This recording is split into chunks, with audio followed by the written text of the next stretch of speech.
Pierre Soulages peint cette œuvre magistrale en 1960, en pleine période dite des raclages, une technique qu'il avait initiée quelques années plus tôt.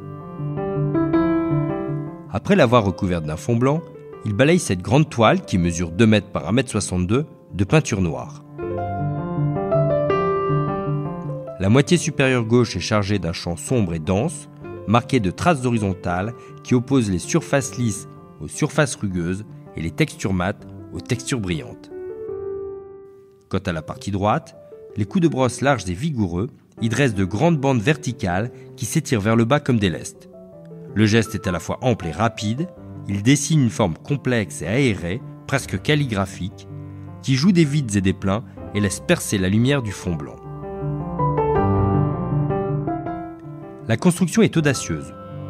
En plaçant le lourd en haut et le léger en bas, elle crée une diagonale, tandis que la vaste étendue blanche de l'angle inférieur gauche trouve écho dans l'angle supérieur droit et imprime un mouvement ascensionnel à l'ensemble. Dans la peinture encore fraîche, Soulages a fondu le noir épais à l'aide de spatules artisanales aux lames souples pour faire surgir, grâce à la puissance du mouvement, la couleur terre de sienne brûlée sous-jacente. Les pigments se mélangent, le blanc rejaillit sous la couleur brune raclée et tout un panel de transparence plus ou moins profonde apparaît. Ce jeu de disparition-réapparition imprime la toile de relief qui souligne l'étagement des couches. Avec cette technique de découvrement, Soulages poursuit le dialogue du noir et de la couleur tout en nous offrant des luminosités particulièrement subtiles.